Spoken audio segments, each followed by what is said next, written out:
Roland Tchakounte, bonjour. Bonjour Cécile. Vous avez sorti votre quatrième album début mars. Il s'intitule le Johnny.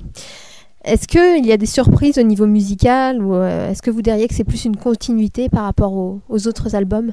Dans mon esprit, c'est toujours une continuité, mais bon, il y a quand même une différence par rapport à l'album précédent. C'est que sur celui-ci, j'ai plus mis l'accent sur le côté festif, le côté beaucoup plus complet. C'est-à-dire que c'est un répertoire qui me permet de me produire sur scène différemment de ce que je faisais avant. C'est-à-dire que le côté épuré, etc., j'ai mis un peu de côté pour l'instant. Et dans celui-ci, ça me permet de développer un répertoire beaucoup plus complet. Basse, batterie, guitare à fond, etc. Donc presque un peu rock. Oui, le rock, ça fait partie des musiques qui ensemble constituent mon style, quoi. Le rock, c'est une musique que j'ai toujours écoutée. Je suis un fan de cette musique et je rajoute à cela ma sensibilité, ma culture africaine et le blues. Et puis voilà, ça donne Roland Tchakounte. Alors de quoi parlent les paroles? Et des paroles, c'est l'expression d'une colère, mais d'une sorte de subversion, mais une subversion positive. Noni signifie maintenant. C'est un appel que je lance à mes compatriotes afin qu'on ne remette plus notre révolution à demain, que notre révolution, la révolution africaine se conjugue au présent. J'entends par révolution, par l'effusion de sang. J'entends par révolution, changement dans la manière de gérer le pays, changement dans la manière de concevoir l'avenir pour le continent africain. Et voilà, ça fait partie des thèmes que j'évoque dans mes chansons. Et très souvent, c'est ça. Je parle beaucoup d'Afrique en tout cas. Et je parle aussi des souffrances du peuple, hein, et qui peut aussi s'assimiler à la souffrance des gens dans le monde entier, dans le monde en général. Ça s'y prête bien avec le blues. Oui, parce que maintenant, ça pourrait presque faire slogan de présidentiel. Maintenant, changement, ça rappelle quelque chose. Oui, mais j'ai choisi ce titre comment dire, enfin, c'est une sorte de coïncidence, si tu veux.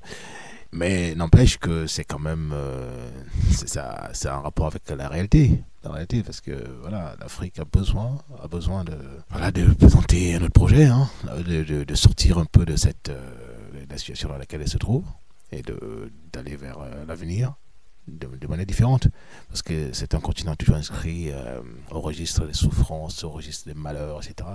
Mais j'aimerais que mon beau continent, ce continent que j'adore, puisse partir sur un projet différent. C'est quelque chose qui est vraiment en rapport avec une vraie révolution, une révolution culturelle, une révolution sur tout ce qui permet à un pays de se sentir bien, de pouvoir nourrir leurs enfants et donner un avenir meilleur pour tout le monde. Mais concrètement, ça veut dire réveiller l'Afrique. Mais concrètement, comment ça pourrait se passer? Est-ce que vous avez des idées, même utopistes, mais des idées concrètes? Mais réveiller l'Afrique est réveillée. C'est que on a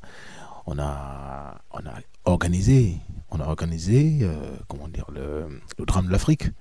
L'Afrique est à genoux, alors que c'est un continent qui avait, qui avait son mot à dire sur la sphère internationale, qui avait son mot à dire sur les décisions du monde, etc. Et son malheur a été d'être un continent extrêmement riche en matières premières. Et les buveurs de sang s'en sont rendus compte. Ils sont venus, ils se sont accaparés du continent, ils ont ravagé la conscience des dirigeants, ils ont fait d'eux des sous-préfets des pays occidentaux, ils ont infiodé ces gens, ils ont fait d'eux des gens au service des intérêts de l'Occident. Et voilà, l'Afrique est à genoux, de manière volontaire, par tous ceux qui n'ont pour but dans la vie que de faire beaucoup d'argent, au prix du sang d'un peuple. Donc l'Afrique, le but n'est pas de réveiller l'Afrique, mais c'est de rappeler que l'Afrique a des choses à proposer, que l'Afrique a des capacités, que l'Afrique est truffée de gens très intelligents, qui ont des capacités pour en faire un continent respectable, un continent pas que d'assister, un continent qui peut aussi proposer des choses à la société humaine. Ok, et vous avez une utopie, rassembler l'espèce humaine au sein d'une seule et même grande famille, sans distinction de couleur et de race. Est-ce que vous pensez que ça pourrait se réaliser un jour? Ça pourra se réaliser comme voilà, l'interview que nous sommes en train de réaliser là. Vous voyez, vous êtes en train de faire cette interview sur un support qui est tout petit, mais qui contient qui a été réalisé sur la base de l'utopie. C'est-à-dire que personne ne pouvait imaginer il y a longtemps, il était difficile d'imaginer qu'on pouvait passer un message sur la base des ondes. Avant, c'était le tam-tam. Hein, ça fonctionnait autrement.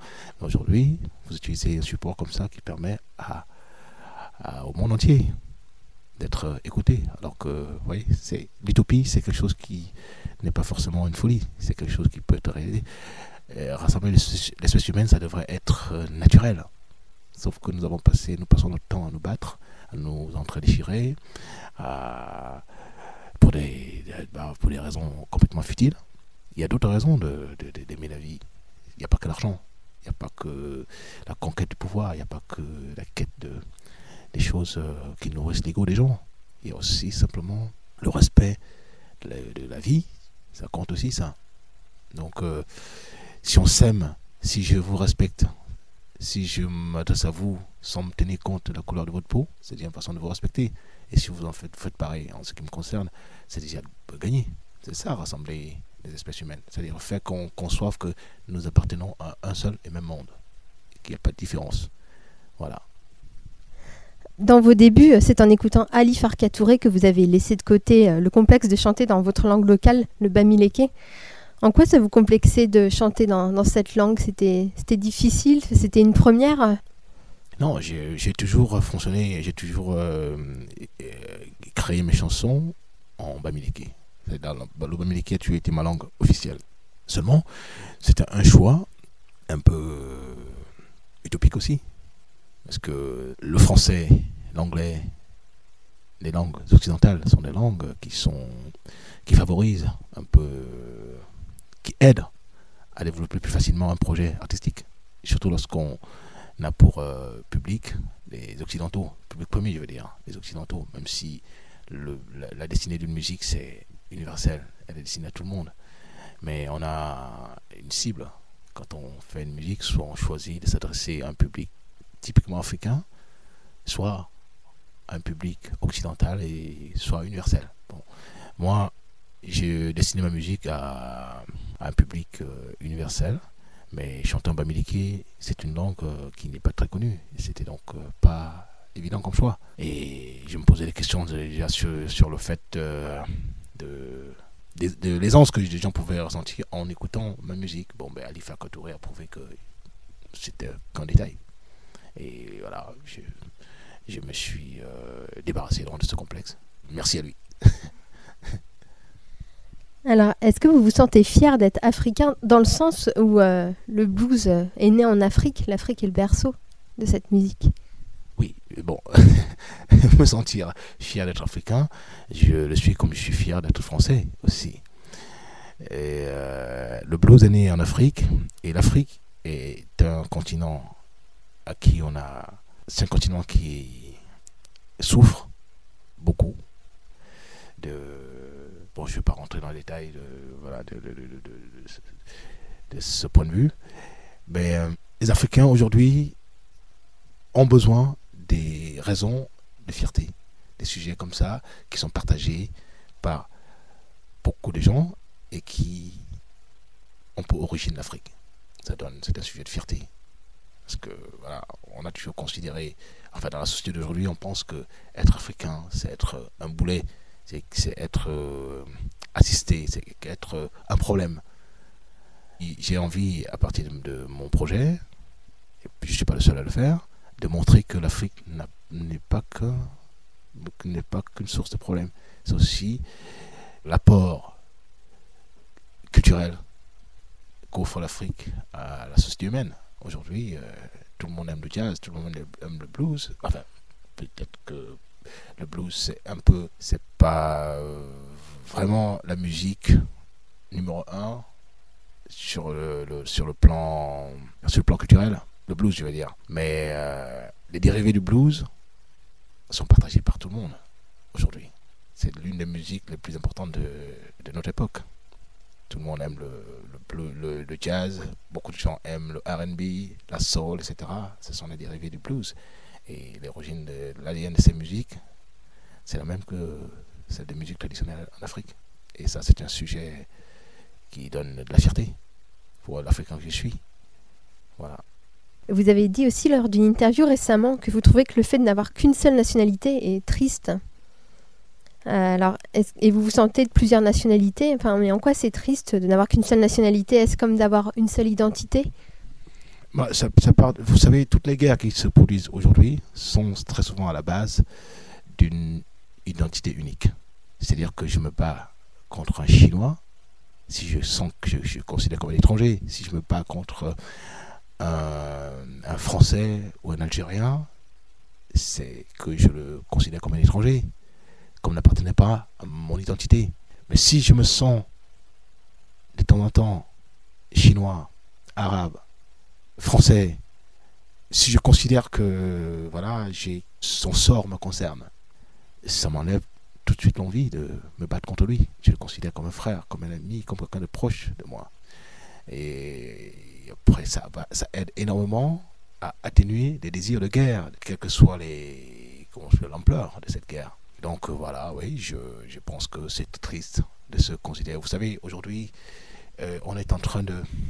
Nous vivons en France à une période des élections. Et ce que je constate, c'est qu'on est en train de rendre puante la France avec des idées xénophobes, avec des idées hyper dangereuses pour la démocratie. Et la genèse, c'est-à-dire que ce qui motive, le moteur de toutes ces personnes qui diffusent la haine aujourd'hui en France, c'est la différence. C'est le fait de mentionner, de noter, de souligner qu'il y a des gens qui appartiennent à la culture supérieure et il y a d'autres qui appartiennent à la culture inférieure. Et que ceux-ci ne peuvent pas cohabiter. Moi, je trouve ça très dangereux. Moi, j'ai plutôt envie de dire inférieur ou supérieur, ça n'existe pas. C'est-à-dire, il y a des rencontres. Après, on définit si on peut faire un bout de chemin ensemble ou pas.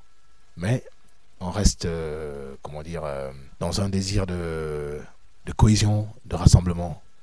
Et ça, il faut déjà se sentir proche de la personne des autres pour pouvoir penser comme ça. Et moi, je pense que voilà, moi, je me sens africain, je me sens français. J'ai vécu au Japon pendant 3 ans et demi. Je me sentais japonais de temps en temps. Je pense que lorsque je croise un japonais, j'ai toujours envie de l'embrasser. Je le considère comme un frère. Lorsque je croise un français dit d'origine, je l'embrasse. Je suis comme un frère. Je ne dis pas il est différent ou pas. Maintenant, s'il me marche sur les pieds, je lui répondrai, pas parce qu'il est blanc, mais parce qu'il m'a marché sur les pieds. Ouais. Tout simplement. Vous avez dit être sensible à toutes les musiques. Donc vous avez de nombreux maîtres dans le blues. Mais quelle musique vous ont marqué qui ne soit pas dans le registre du blues? Nirvana, c'est un groupe que j'adorais. Et Kurt Cobain, il fut un artiste pour lequel j'étais très sensible. Je l'écoutais beaucoup et donc moi je suis ouvert à des tas de choses. La musique vietnamienne est une musique qui me touche beaucoup. J'y suis allé plusieurs fois et je suis très très touché parce que je ne sais pas comment expliquer ça. Il y a quelque chose qui se rapproche de la culture africaine et c'est un peu bizarre de dire ça parce que moi c'est ce que j'ai constaté. Hein. Donc je suis ouvert à toutes les musiques, ça c'est vrai. Le rock, même les plus durs, sont des musiques qui parfois me touchent. Contrairement à ce que je peux laisser penser. Je fais le blues, mais je suis très sensible à ce type de musique. Voilà. Alors la question Africa Connection commune, on va dire, aux émissions. Vous avez 1 minute environ pour me parler de votre pays d'origine, le Cameroun. Bon, l'image qui me vient en premier, c'est une sorte de... Ça mélange de culture. C'est un mélange de culture, un mélange d'identité africaine dans un seul pays.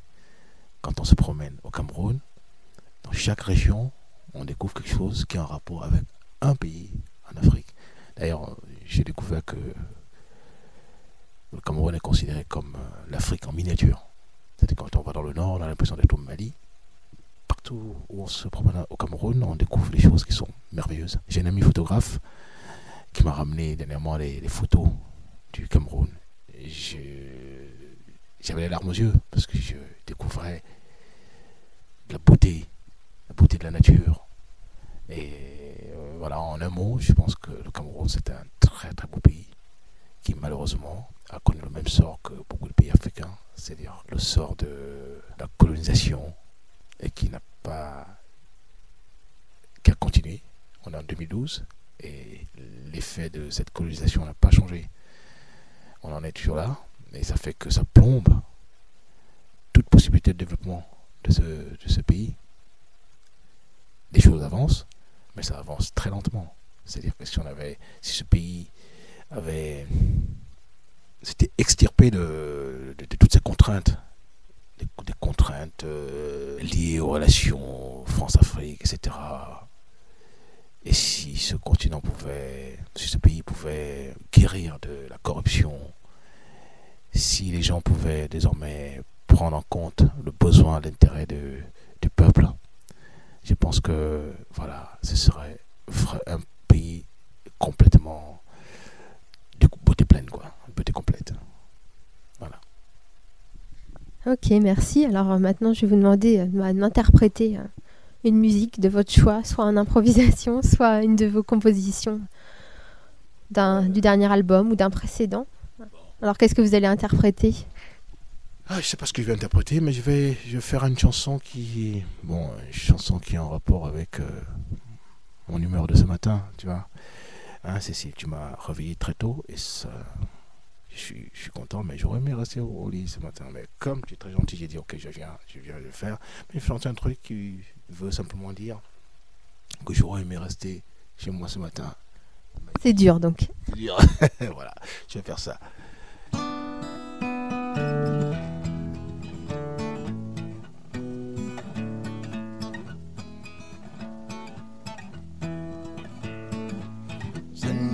Bildi Lune fida Melin jungen jengom Sunny bo fieldi Lune fida mama Melin jungen jengom bin Sommangu me e Yo sommangu me an Sommangu me onon Yok sommangu me an Sunny bo Friday Lune fida mama Melin jungen jengom bin Sunny bo Friday Lune fida mama Melin jungen jengom bin Yok sommangu me e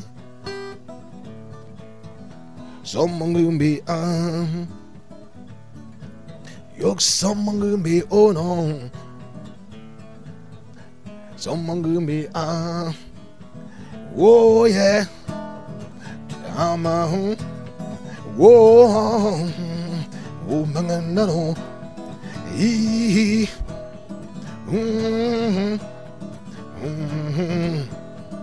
oh yeah oh mangano manganjal na fida Sunning on me, Sunny Bobby Day, Lune feed the mom, Melin Jung Jango me. Sunny Bob Friday, Lune feed the mama, Melin Jung Jango me.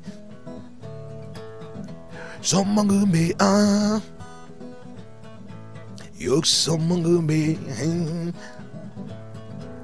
Yok sommangu me hono Yok sommangu me whoa yeah whoa no whoa mangana no whoa yeah whoa ngana no mama whoa nganjan fida mangana no yeah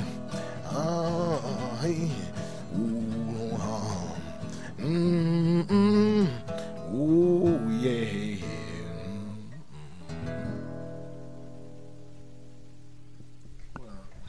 Merci, c'était Roland Tchakounte.